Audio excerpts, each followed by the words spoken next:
But I as think we've church got, administrators, John, we love data as well, though. I love the data stuff that we collect, and well, there's 2 points here. One is, how do we use that data?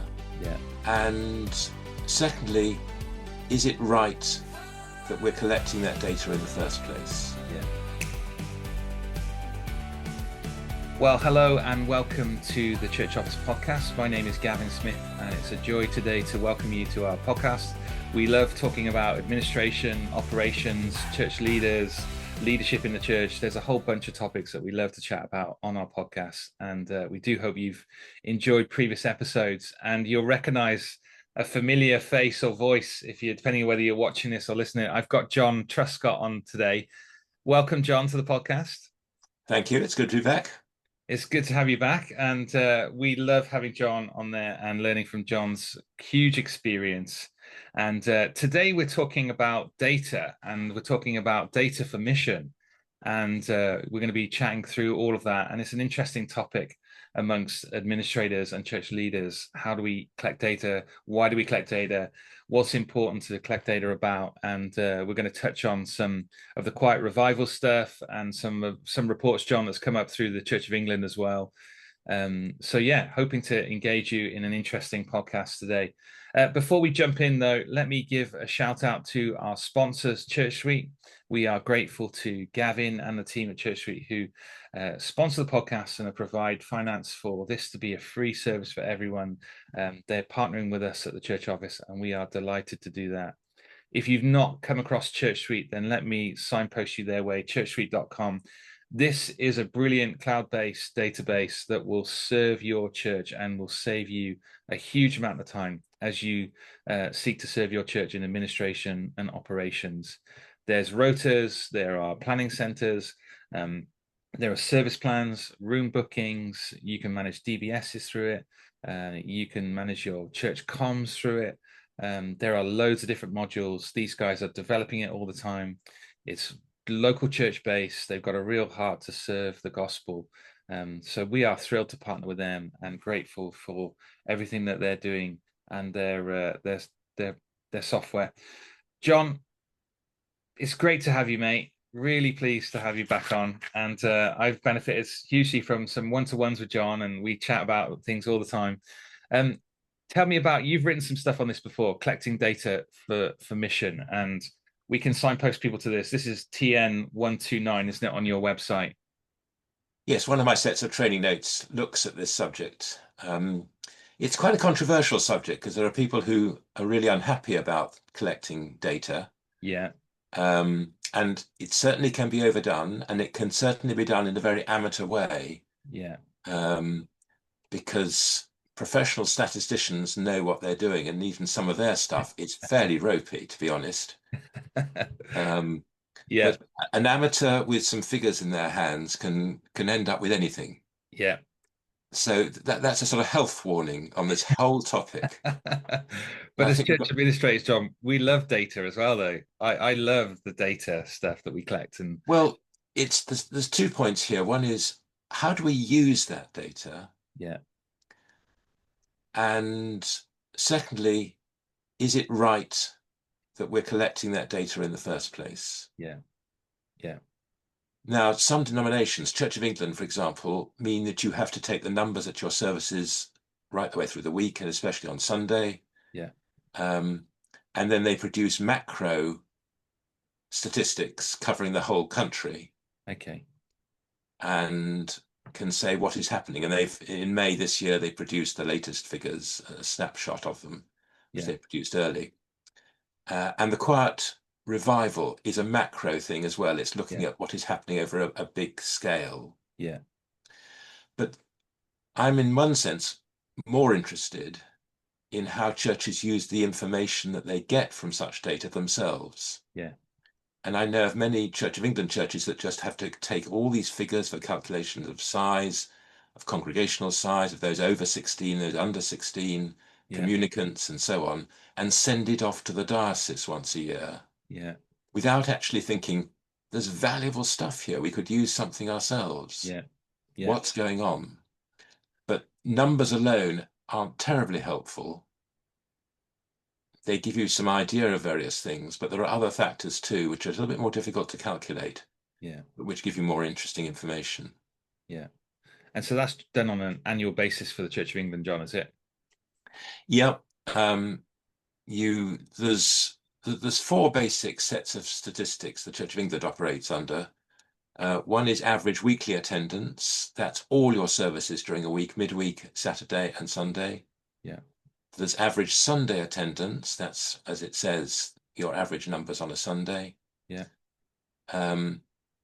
There's then something that called usual Sunday attendance that is going out of fashion now. It used to be the main statistic.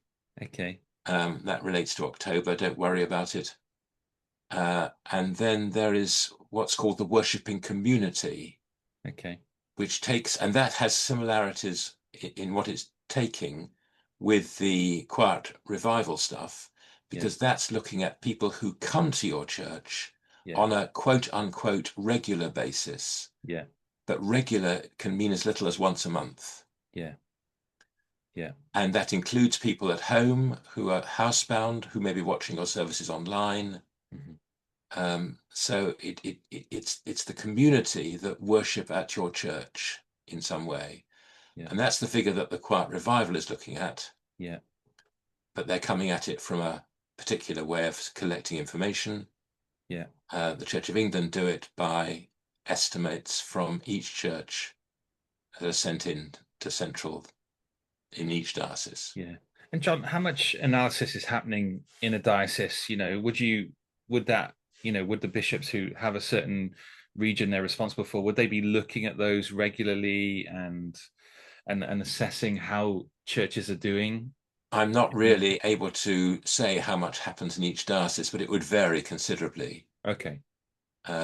The figures are used much more in a macro sense over the whole Church of England. Yeah.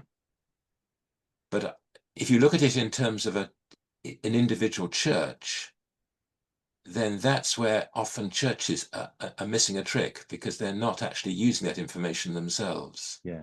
Yeah. It's just like an obligation that they report on, but they're not actually thinking about the data. Yeah. Yeah. Yeah. So you record the figures, you do it all in registrar's ink, in the pen, Okay. proper parish register, and then every year you work out the figures that the diocese are asking for, send them off. Yeah. And that's it.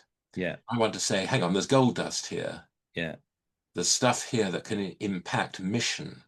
Yeah. And I suppose I've captured that from somebody called Bob Jackson. Okay. He's retired now, but he's still working. Yeah. He was an archdeacon, but he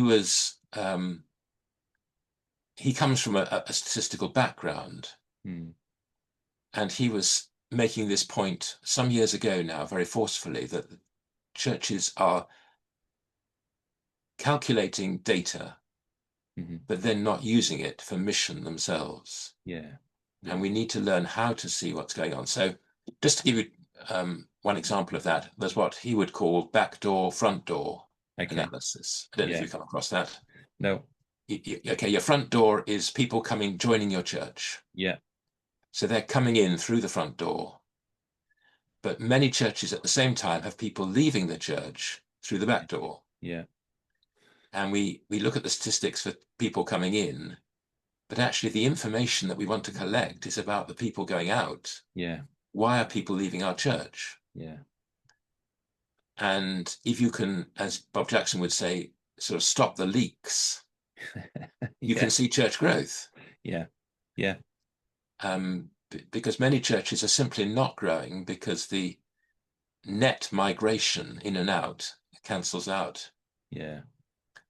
So I'm always interested in why people leave churches. In fact, one of my training notes is on doing a way of assessing an interview with people as they leave to find out why. If the family are moving to another part of the country, then obviously they're leaving.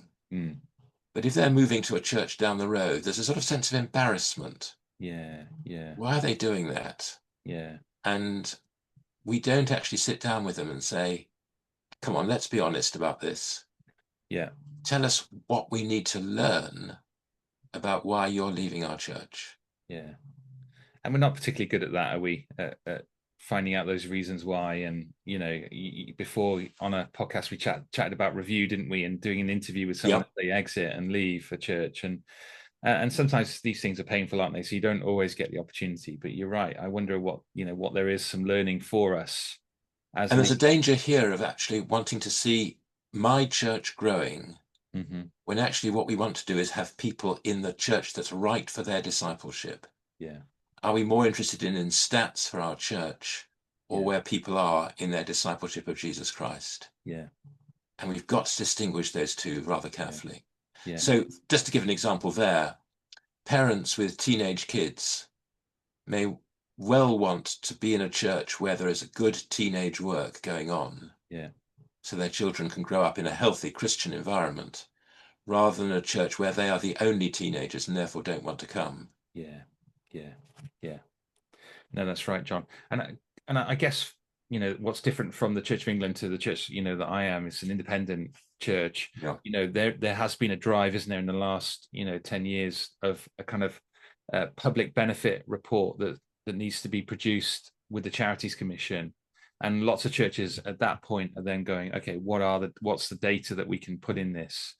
That there's an expectation that our charity is serving the community and there is a benefit, and so there are lots of stats that go into that as well, John, from our point of view. But again, probably people aren't reviewing those, logging those, looking back over those, and reviewing what they can learn from that, where there has been growth or not.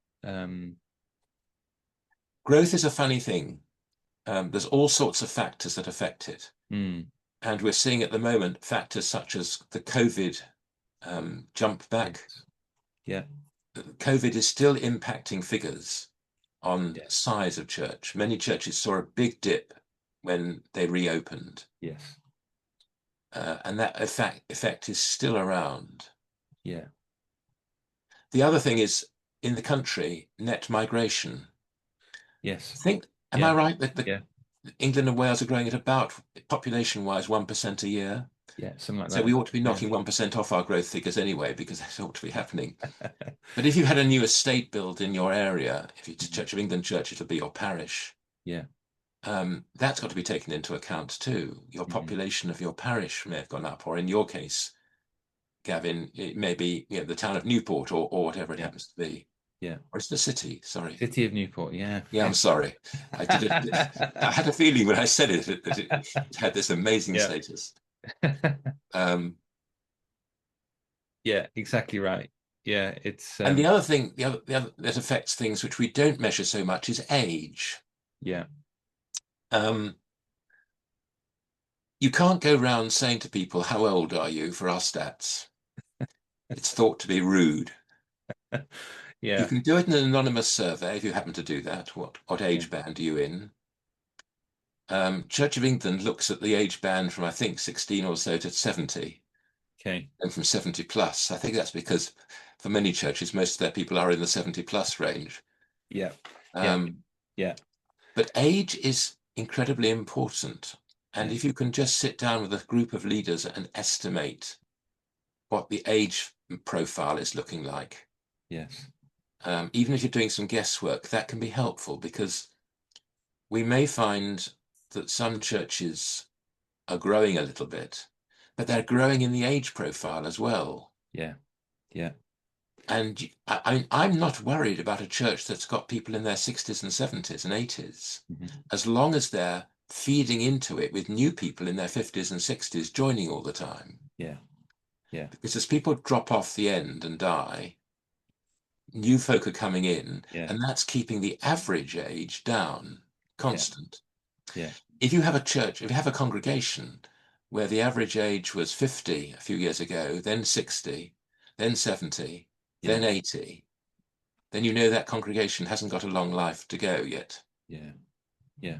And that's going to tell you something. That the figures may look all right, but if the average age is really swooping up, and many churches are experiencing this, then that's giving you information that says, beware, what is going on? Is this congregation going to die out in another few years? Yeah, it's right. I mean, John, for our church, we have a kind of formal membership. So a lot of our data is collected, about our membership, and so there's an exact, in terms of the different age demographics and looking back over where we're growing in particular areas. Yeah. And Church Suite can help you do this. That's right. It's all GDPR compliant, isn't it? Yeah, yeah. So the tools are there now, aren't they, to be able to do this quite quickly, actually, and effectively. So we have a kind of managed membership list, and then we have like sort of a regular tenders list, and there's a process that people might go through to join. And we can certainly see our regular attenders list growing, and we can look at that stats and that information and be encouraged. Yes, if you're a Baptist church or if you're an independent church, you'll have a membership. Yeah. Church of England churches have an electoral roll, which is a bit different. Yeah. Yeah. And is a bit vague. Yeah. Yeah. But that's the idea of and membership and attendance are two different factors. Yeah, they are. Yeah. You need to watch that. Yeah. Yeah. Absolutely right. So, John, let's go on to the Quiet Revival, because, lots of people are talking about that. It's been very well publicized, isn't it? And, even at the UCAN conference, I was talking about it. I was using the information to encourage administrators and church operations managers to think about where there is growth, that kind of lift our eyes from the day-to-day tasks that we're doing to seeing what God's doing across the church, and look at how admin and ops can respond to growth in the church, and be maybe things, for a lot of admin and ops people are going to get a bit messy because the church is growing and changing. There was a day when 3,000 were added to the church in one day. Yeah, that was quite a messy day, I think. I don't think that was neat and tidy. Yeah. And I kind of put out the question to people in the UCAN conference saying, if your church doubled in size, what impact would that have on you and the admin and ops team who are trying to serve and, do the stats, work through the church, serve the different ministry teams and leaders? It's a really interesting question. And so, John, some of the what I've loved about the Quiet Revival, and I know you can share your thoughts on it, is that as I've looked into the report and looked at some of the findings and then some of the recommendations, which I think are really useful, the experience when I've been working with leaders across the country in various different situations, they have been describing exactly what is in the report. Particularly in the areas of kind of a rapid growth, from that 18 to 35 age group, a massive increase in young men coming along, without what seems to be any reason, but just feeling a sense of they want to find out more, and an openness, a general openness to come to church. So you see, we're seeing that. We're seeing also a kind of a greater ethnic diversity coming along to the church, and we've experienced that. And so those things of rapid growth in that age group, particularly with young men, particularly the ethnic diversity, we see that in our church. And I go down the road and speak to the local leaders, when we gather here, and their experience is the same. And then you go up into a conference in Liverpool and you chat to another 50 leaders, and you're like, this is happening there. So the Quiet Revival, John, is really connecting with people, and their experience is matching up to that data. So give me your thoughts on it. I'm slightly skeptical of it. Yeah.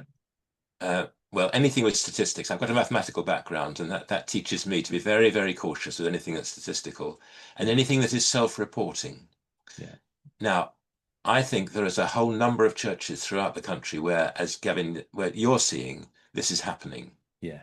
And the Quiet Revival is happening in a number of churches. And so this is putting some facts and figures onto something that has been a perception. Yeah. Yeah. But it doesn't tie in with the general stats from some of the main denominations. So the Church of England again. Yeah. I'm looking at the figures for worshipping communities there that are coming out that came out in May this year, and looking at the figures that the Quiet Revival says for the proportion of people going to Church of England churches in the country, which is going down. Yeah. Yeah. Because the Church of England is an institution, and institutions are not good for Gen Z and people like that. Yeah. But so the numbers are going down. But if I compare the figures, there's a factor of 2 that it's out by at least. Okay. Where the Quiet Revival, revival figures are saying something a bit different from what the Church of England bums on seats figures are saying, or worshipping community figures. Yeah. So I think let's take some encouragement from it, because I think the Quiet Revival is better as a comparison. Yeah. It's taking figures from a few years ago and figures now. Yeah. And it's doing the same sort of thing with both of them. So that can give you a comparison. Yeah. Rather than an absolute figure of what is happening to Christian communities throughout the country. I think it's patchy. Yeah. Yeah. So I think there is scope for encouragement, but I'm not going to go madly excited about it, because I think I just need, as an administrator, I need to be a little bit cautious. Yeah. And just say, let's look at others. Let's get some actual comparisons with other means of recording. Yeah. And whenever people are asked to self-record, they're always optimistic. Okay.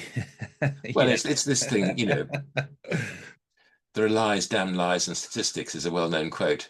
No one knows quite from whom, whether it's Mark Twain or Disraeli or somebody like that.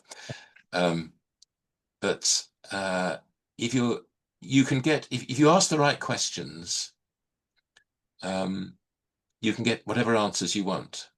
There was a brilliant episode, this goes back a few years now, of Yes Minister. Okay. You ever watch Yes Minister? I don't think I've ever seen it, no. Oh, Yes Prime Minister. Okay. Where, I'll look it up, John. Okay, where he is shown that by asking the right questions, you can get an answer yes or an answer no to the question you're trying to ask. Yeah. It's brilliantly done. Yeah. And people are always optimistic. So people who will say, I go to church once a month, and what they mean is they go 2 or 3 times a year. Yeah. But it feels like once a month for them. I go every week, but actually they're missing a couple every month. Yeah. So sorry, I don't wish to put no, because there is something happening in the country. There is, I believe, something happening. Yes. God is doing something, and there is cause for some optimism. But I'm seeing that very, very patchy in certain churches and not in others. Yeah. Yeah. And I think that's true, John, isn't it? With all of these things, we take caution. I think what I've been surprised at is the number of testimonies that relate into this, and maybe leaders across the country just haven't spotted it before, what God is doing across the church, and the report just brings it alive to ask the question in their local church. I mean, we've seen things that, John, like 35 baptisms in the last 4 or 5 months, all predominantly from that 18 to 35 age group. We get regularly 30-40 people turning up at church, visitors who are coming for the first time, going, we just I woke up and thought, I need to find out more about God. Where do I go? I'm going to go to this church. And that's absolutely wonderful. And I think this is happening much more in the independent church sector than it is in the established denominations. Yeah, it's exciting. But I think, John, some of the recommendations from the report are great, and I particularly like this, and one of them is particularly around having good pathways into the church for discipleship and training. So as we talk in our church team, we've got a whole bunch of people who are coming along who's have never gone to church. Their parents have never taught them anything about the Bible or anything. Their grandparents probably haven't even attended church themselves. And they're in this younger generation. They're going, we don't know anything at all. And so we're, as a church, having to rethink, right, how do we disciple? What are the current pathways that we have? And do we need to change them? And I think that's one of the recommendations. And the discipleship part of this is important, isn't it? Yeah. And that's hugely important point you're making there, Gavin. I've always found for many churches that welcome on a Sunday service Yeah. is the easy part of the Yes. program. Yeah. But then the next step on, it's the second, third, and fourth visit. Yeah. What do you offer them? Yeah. And what we need is some really basic, fundamental gospel teaching Mm. that starts with an expectation that they know nothing. Yeah. Yeah. The parable of the Good Samaritan, they've never heard of it. Yeah. The No. Sermon on the Mount, what are you talking about? Yeah. Yeah. Easter, well, that's a time for eggs and bunnies, isn't it? You know, we've actually got to go back and say we're dealing with a completely untaught, and I think this is brilliant because Yeah. that gives us a chance not to let people have stereotypes Yeah. of religion. Yeah. There seems to me to be an increase in spirituality, which we've got to turn into an interest in Christianity. Yes. Yeah. Yeah. Yeah. And I'm sure that we live in a generation where spiritual issues are important, but they can go in all sorts of directions from there. Yeah. But we've got an open door. Yeah. Are we prepared to use it? Yeah. We've got a wonderful opportunity, isn't it? The Quiet Revival points to 5.8 million people in England, Wales, more regularly attending church, and there is this awakening, isn't there, kind of spiritually? But it isn't saving faith, is it? And it isn't. That's the opportunity we've got to preach the gospel and to share the good news of Jesus, and to see so many of these new people, come to faith and be then discipled and Yeah. and brought into the church and cared for in the church. I mean, it's exciting and a great opportunity. Well, I said a moment ago we need to distinguish between membership and attendance. Yeah.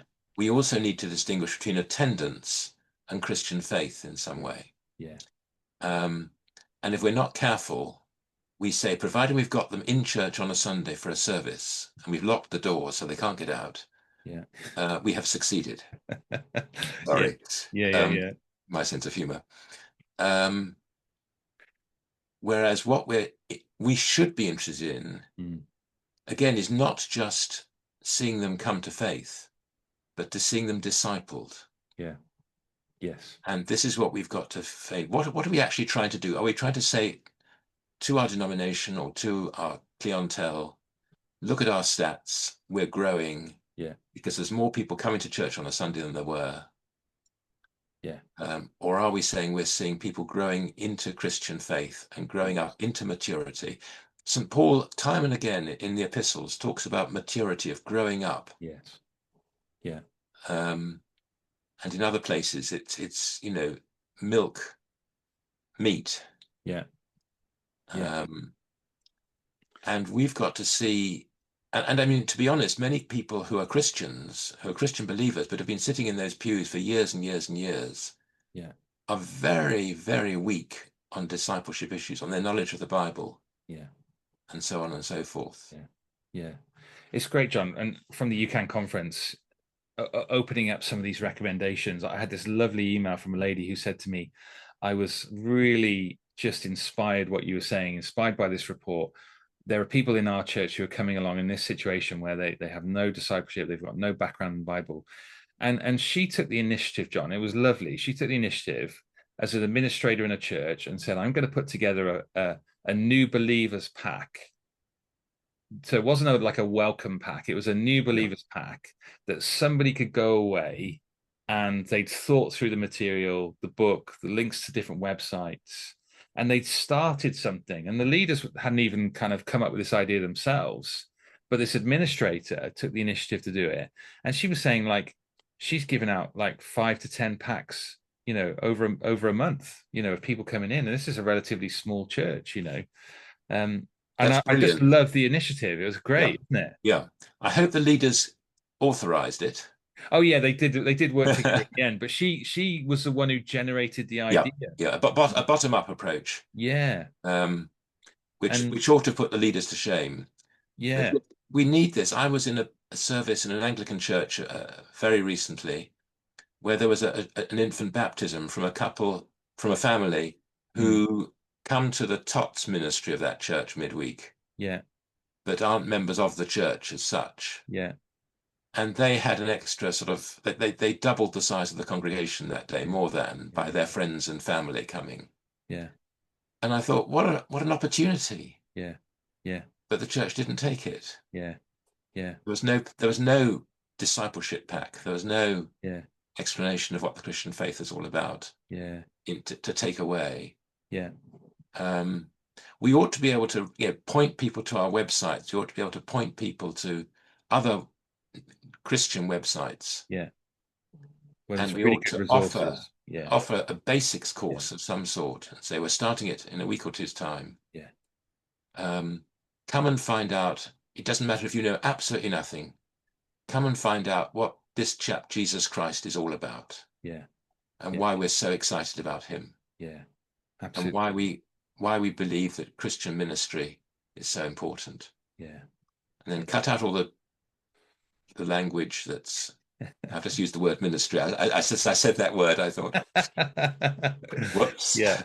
Yeah. And it is right. It's great. And if the Quiet Revival, means people are taking initiative, they're talking, they're thinking. We put on a new believers course on a Sunday night, thinking, right, maybe there's 5 or 6 people among us who might fit that category that might come along, and we had something like 30 people turn up. Yeah. And we're now going, right, okay, we've got to the end of that course. What are we going to do next? Because we like to kind of have these courses and rotate them. But we're like, well, actually, there's this group of 30 now. That are we going to connect them into a small group, or is that the best thing for their next part of their discipleship? Or, do we need something else that's, coming on? So what is great is for us, John, is that people are coming along on a Sunday morning. So the first invite isn't come to Alpha or Christianity Explored, and that's the pathway into the start of your journey of faith. They're coming on Sunday mornings and just showing up, and are quite happy to actually experience church without it being a seeker sensitive, or without it being, they want a kind of authentic relationship. They want to see something that's real. And all of that comes out in the report, which is great. But Gavin, I can hear people listening to this saying, well, it's all very well for you. You've got a church now where there is this, you've kick-started something and you can grow it from there. My church has a small congregation. Yeah. Older people. Yeah. What are we going to do about that? Yeah. And that again is where statistics, where information, where data can really help you understand. Yeah. And just to give one example of data in visual form, don't have to do this digitally. You can do it digitally, but don't have to.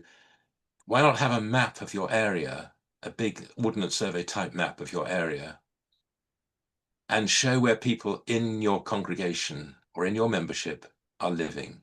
Yeah. And you can stick pins in. I know it's old-fashioned. Yeah. Yeah. And you can That's do the one way Google of Maps and stuff like saying, that. let's see where people are coming from. Yeah. Now, what if they invited their neighbours? What if they invited people? Is there enough group there to sort of start a little group meeting midweek in an area? Yeah. And that's another way in which data, that in this case of people's addresses and postcodes, can actually impact. And you can have a very small congregation and still see something you can do from that. Yeah. Whereas churches like yours have got a toe in the water, well, much more than a toe, a whole leg in the water, and are able then to build on that. Yeah. It's like if you've got a young people's group in your church, you can build on that. If you haven't got one to start with, it's very difficult to start it. Yeah. Yeah. No, it is. No, that's interesting. John, one of the other recommendations, I'd love to get your thoughts on this, is this kind of, so we've got a, there is some growth. The Quiet Revival talks about growth in that older age group, 60 plus, but it also talks about this rapid growth for the younger people. And one of the recommendations is, how do you get this intergenerational conversation happening with older members and if this new influx of younger people coming? And I was challenging kind of administrators to think, right, how do we, we're the ones with the data on the older members. We're the ones who are interacting with the older members on a regular basis, probably, in our churches. How do we get these conversations and this discipleship and this interaction going from those two generations. Any thoughts related to that? There's got to be an understanding about differences in culture. Okay. I mean, I'm one of those older persons, Yeah. and therefore my culture is related to certain styles of music, Yeah. to certain ways of doing things, to certain methods of authority. Yeah. If you tell me in a service to stand up or sit down, I will stand up or sit down. I do as I'm told. Yeah. That is a very generational sense of obedience to a leader in a service. Yeah. But at the end of the day, it's for us to say, whose church is it? Yeah. And if it's my church, then I'm going to want it run my way. And I don't want younger people coming in because they're going to make it a different church. Yeah. Yeah. Yeah. Yeah. If it's God's church, that actually challenges me. I still need the challenge. Yeah. Yeah. But I've got to think, Yeah. who decides the way we do things here? What is the culture of the church going to be? Yeah. And this is a sticking point, isn't it? That our preferences dominate here, isn't it? For whether that's older people or younger people, where there's this is the way it should be done, and this is my preference. And some churches should be older people's churches. Yeah. That to me is fine. Yeah. Provided you're not, as I said earlier on, not seeing the average age going up 60, 70, 80, 90. Yeah. Yeah. I was working with a church recently where there's a number of different congregations in different locations, but one of them was an older congregation. Mm. So the challenge I gave them was to maintain what they've got by praying for and seeing an influx of people coming in at the 50, 60 level. Yeah. 50, 60 age, Yeah. Yeah. Yeah. and not to try and be trendy and appeal to a 20s Yeah. congregation. Let another congregation do that. Yeah. Because that wasn't going to work with the style, of music and the style of liturgy that they were comfortable with and wanted. Yeah. And there are plenty of people like them, Mm. of their friends, of their generation, who would also like that style of service, Yeah. who can still remember songs of praise Yeah. and feel that's the sort of thing that they would look forward to, Yeah. rather than bringing them into something that somebody in their 20s, these men in their 20s, Mm. would feel comfortable with. Yeah. Your church can do that. Let's specialize much more. Okay. And let your church do that. And let another church do things differently. Yeah. We're not very good at doing that. Yeah. No, we're not great at working together in that way, are we? Sometimes, yeah, that is true.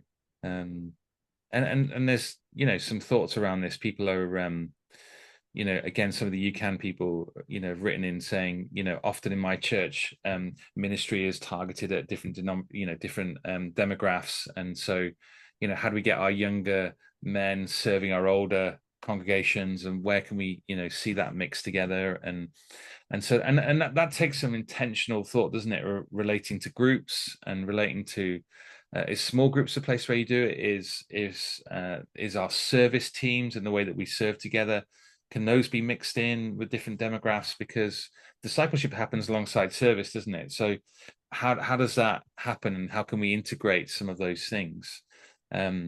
Again, this is it's leadership, isn't it? And it's intentional thought of how can we do this better. And let's go back to data again. Yeah. Where is your giving coming, your financial giving coming from? Mm. Now, very often it's your older people who have been taught a model of giving. Yeah. And are well taught in it and expect to give generously. Yes. Yeah. If they can. Yeah. Or generously, whatever. Yeah. Dependent on their circumstances. Yeah. Whereas these new people coming into the church, you can't expect them to suddenly start giving at a rate that we would say a discipleship would be appropriate. Yeah. And that is interesting, John, isn't it? Just the whole data around finance, and we would look at that, on a 6 monthly basis, and do some analysis on demographics, on giving, and being able to track where there are points in our church where people are going to be retiring at some point, and so we've got to anticipate that that giving is going to reduce. And you're right, the influx of giving coming in from that younger generation is not there. So there's a teaching and discipleship Yeah. needed into this area that we've not needed in the past. But also based on our area affects that as well, John. So we're in quite a deprived city in Wales. The people that are coming to church don't have the financial, ability to give in the same way that our boomer age group did when they started the church and they were, establishing the church. And so we've got to anticipate and look at that data and go, well, actually, the budget that the church has now probably isn't going to be the budget that we're going to have in 10 years' time. It's more than likely going to reduce to some extent. And that affects how we think about our staff team. That affects how we think about the future. And that helps us think of now, what do we need to plan for the future? Yeah. And so this data is so important, isn't it?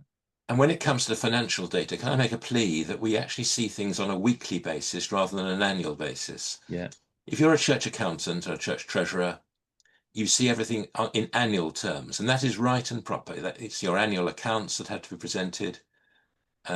Everything is done on an annual, but the figures for many churches are so large on an annual basis that they don't relate to individual members of the congregation. Yeah. So rather than saying we need £100,000 a year to run this church, I would rather say we need £2,000 a week to run this church. Yeah.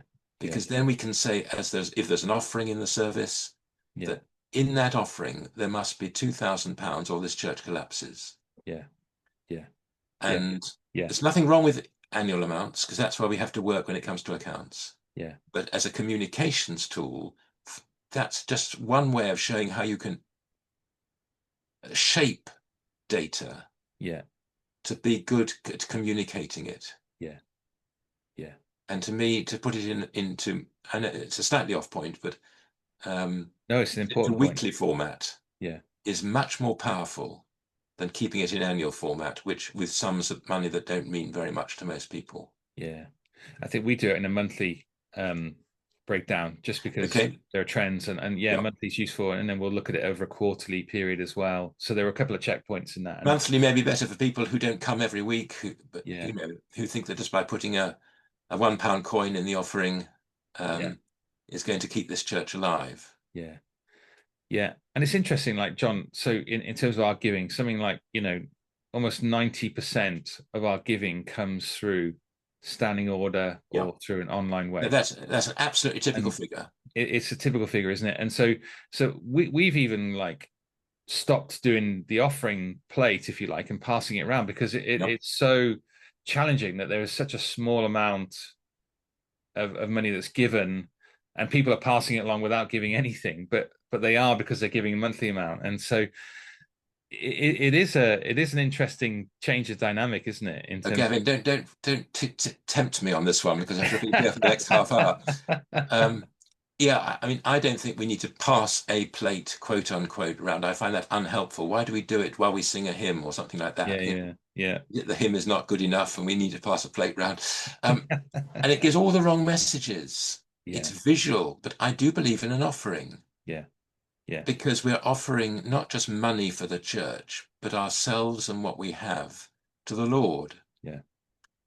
And therefore, to not have an offering, I think, is a mistake. But you don't need a collection. Can I distinguish between the two? So by an offering, I mean, we'd like to offer to God everything that's been given to this church financially in the last month or the last week or whatever. Most of it by standing order, but some of it by cash, some of it by online giving at the cash point that you came in as you came in. And teach people then that there are different ways of giving. But we need to offer that. That's an offering of ourselves to God. It's part of our worship, isn't it? But passing a plate round, where did that idea come from originally? I don't know. But most churches have always historically done something like that, haven't they? So they have, but I think many have now left that behind. But and people many churches are unhappy, because they think if we stop doing that, we'll stop seeing the income coming. Yeah. Yeah. But we've got to do some teaching on this. Let's Yeah. talk Yeah. about discipleship Yeah. and giving. I happen not to believe in tithing for the Christian church. I think tithing is an Old Testament Yeah. principle. I think that the principle for the New Testament is generosity. Yeah. And generosity is much more challenging than tithing. Yeah. It's a greater, isn't it? In So that sense? I Yeah. would just say Yeah. everyone can relax. Tithing isn't our principle. It's that verse from Malachi. It all affects the Old Testament and a different taxation system for the children of Israel. Yeah. That's all right, folks. It's okay. All that Jesus demands is something much more than tithing. Yeah. And Yeah. you He go, wants it all. Yeah. well, the widows might. Yeah. Yeah. God looks at what we keep back rather than what we give. Yeah. Yeah. And again, And isn't it? These are discipleship things, aren't they, John? That we need to take Sundays to teach on it. We need to yeah, have and classes this that all affects explain it. data. Yeah, it This is does. again is I sometimes ask when I'm in a church, how many people have you got giving at a level of, shall we say, over £4,000 a year, Mm-hmm. Mm-hmm. £4,000 or £5,000? Mm-hmm. Because that would be, I think, a reasonable amount for many people in well-paid jobs or older people who've got good pensions Mm-hmm. to be thinking in terms of. Yeah. I'm usually horrified. And very often in many churches I visit, it's a very small number of very generous givers who are keeping that income figure high. So this is where data comes into play again. Yeah. Do Yeah. we just say we need this amount and we receive this amount per week? Yeah. Or do we say, and we had so many in this group, so many in this group, so many in that group? Yeah. And you suddenly realize that 80%, the 80-20 principle comes in, 80% of the giving came from 20% of the people. Or Yeah. very often, 90% of the giving came from 10% of the people. Yeah. Yeah. Yeah. So these are just These examples of things. how Yeah. It's interesting. information needs to Mm. be looked at, queried, sorted, discovered, and used both for discipleship and for mission in our churches. Yeah. Yeah, it's excellent. Yeah, it's great. And yeah, if you've not come across the report that John mentioned or the Quiet Revival that we've chatted through, then these are available online. John, I assume the Church of England one is published, is it? Yes, there's they did an early one in May this year. Church of England, it's on the Church of England website. They found that attendance rose for the fourth year running, but by very small amounts. So they had some good news too. Yeah. But it's I should think, get onto the Church of England website and search for attendance Yeah. statistics or something like that. Yeah. That's great. And if you're listening as a administrator operations person to the podcast, then again, like I did at the UCAN conference, we need to go away and think about what could we do to support this growth in our churches. Maybe for you that's not that's not happening at the minute, but there's a call to kind of prepare maybe for you for growth. And God's kingdom's going to come, isn't it? And he loves to save people, doesn't he? And he loves to add people to his church. And so we get the privilege of playing a part in building people into the church and caring for people, in providing the right structure and systems in place to support people. So let me challenge you to think about how you can do that slightly differently, or whether you need to be a little bit more flexible as things change. I'm sure it's going to get a bit messy, John, isn't it? Administrators are there to have order out of chaos, I often say.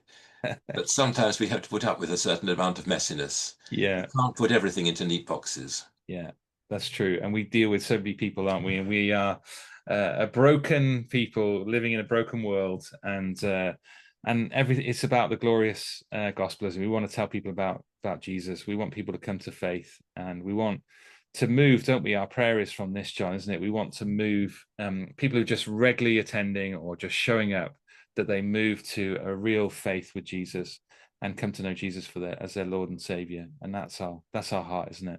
And collecting data can help us do that. Yes. Providing we use the figures wisely and prayerfully. Yeah. And don't just relate to bums on seats or something like that. Yeah. That's great. Well, I hope this has inspired you, if you're listening to the podcast, to go away and think about this topic a little bit more, and how data does serve us in our mission together. And so hopefully we have. If you've got any questions for John and I, and you'd like to engage or chat with us more, then please get in contact at questions@thechurchoffice.co.uk. We would love to hear from you. Please check out our website. There's over 100 podcasts of different subjects and topics that you might find useful and interesting.